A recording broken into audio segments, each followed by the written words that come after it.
ভেঙেছে বাঁধ, যেটা আমরা লক্ষ্য করলাম যে বাঁধ কিন্তু আরও ভেঙেছে, ভেঙে যে গাছ এবং ঢাল এগুলো কিন্তু সেগুলো কিন্তু আসছে।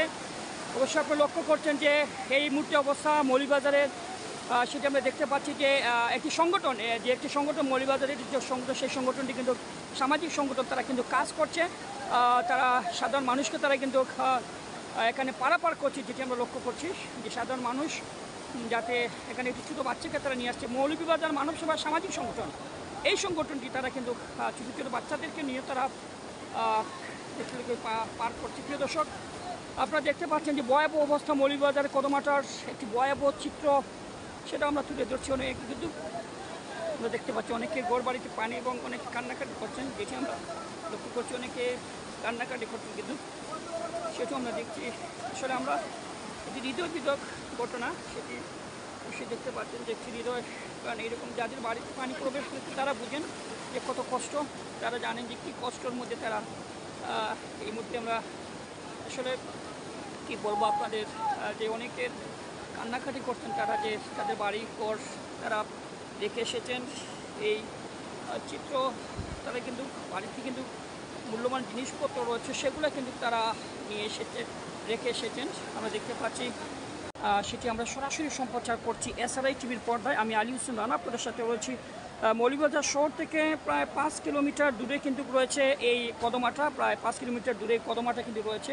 আমরা আপনাদের জানিয়ে দিচ্ছি যে মৌলভীবাজার শহর থেকে যে 5 কিলোমিটার দূরে রয়েছে এই কদমাটা। এই রোডটি হচ্ছে মৌলভীবাজার টু কুলাউড়া, বললেখা এবং জুড়ি রোড, এবং এই রোডের যে অবস্থা সেটি আমরা আপনাদের সরাসরি সম্প্রচার করছি। এখানে বেশ কয়েকটি দোকানে পানি প্রবেশ করেছে, যার জন্য কিন্তু দোকানের যারা ব্যবসায়ী রয়েছেন তাদের অনেকটা কিন্তু ক্ষতি হয়েছে, দোকানের যারা ব্যবসায়ী রয়েছেন মাল সরানোর চেষ্টা করছেন তারা, কারণ অনেকটা বিপদ, এই বিপদের মধ্যে তারা কিন্তু মাল সরানোর চেষ্টা করছেন। ঠিক আমরা দেখতে পাচ্ছি যে মাল সরানোর চেষ্টা করছেন, যেটা আমরা লক্ষ্য করছি, এবং জীবনের ঝুঁকি নিয়ে কিন্তু অনেকে পারাপার হচ্ছেন। যারা আমাদের সাথে লাইভে যুক্ত রয়েছেন আপনাদেরকে জানিয়ে দিচ্ছি যে জীবনের ঝুঁকি নিয়ে কিন্তু অনেকেই পারাপার হচ্ছেন, যেটা আমরা লক্ষ্য করছি যে জীবনের অনেকটা ঝুঁকি। দিদির করে পানি ঢুকছে, কত পানি?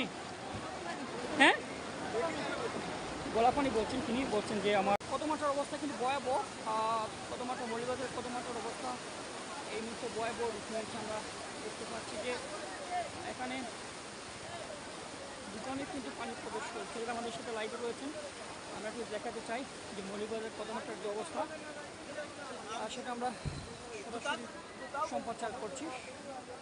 যে দোকানের যে অবস্থা, দোকানে কিন্তু পানি প্রবেশ করেছে, দোকানের মালামাল কিন্তু সরানো হচ্ছে। আমরা দেখতে পাচ্ছি দোকানের মালামাল সরানো হচ্ছে, আমরা লক্ষ্য করছি যে দোকানের মালামাল সরানো হচ্ছে, সেটা আমরা দেখতে পাচ্ছি।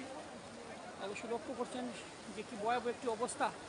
এখানে দোকানে প্রবেশ করেছে কিন্তু ইতিমধ্যে পানি, আমরা একটি ভয়াবহ রূপ নিয়েছে কিন্তু এই মৌলভীবাজারের কদমাটা বাঁধ কিন্তু ভেঙে গেছে, যার কারণে আমরা দেখতে পাচ্ছি যে দোকানে প্রবেশ করেছে পানি, এবং এখানে প্রচুর পানি কিন্তু প্রবেশ করছে, এবং মালগুলো কিন্তু গাড়িতে তোলা হচ্ছে। বাঁধ ভেঙে গেছে, বাঁধ ভাঙার কারণে আমরা একটু কথা বলবো। এখানে আমরা আমরা দেখাতে চাচ্ছি আপনাদের যে কতটুকু পানি প্রবেশ করছে ঘরে। সিমেন্ট কিন্তু নষ্ট হয়ে গেছে, প্রচুর সিমেন্ট কিন্তু একটি দোকানে, প্রচুর সিমেন্ট একটি দোকানে আমরা দেখতে পাচ্ছি যে প্রচুর সিমেন্ট একটি দোকানে, এবং আসলে নিচে কিন্তু অনেক সিমেন্ট কিন্তু নষ্ট হয়ে গেছে। আমরা লক্ষ্য করছি যে হঠাৎ কিন্তু পানি এসেছে, এই বাঁধটি ভেঙে যায় হঠাৎ, যার কারণে পানি প্রবেশ করে, এই ঘরের ভিতরে পানি প্রবেশ করে। কদমাটা যে বাজার রয়েছে সেই বাজারে পানি প্রবেশ করেছে, এবং সিমেন্টের দোকান, সেই দোকানটি আমরা দেখতে পাচ্ছি যে সিমেন্টের দোকানে যে এখানে রড সিমেন্টের যে দোকান রয়েছে সেই দোকানের যে বর্তমান যে অবস্থা সেটা অবশ্য আপনারা দেখতে পাচ্ছেন। এখানে যারা শ্রমিক রয়েছেন তারা কিন্তু মালগুলা সরানোর জন্য কাজ করছেন,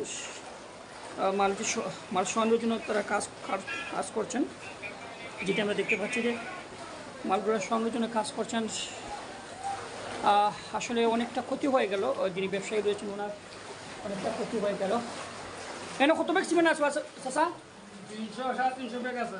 350 ব্যাগ পানি কুসুমা ঢুকছে।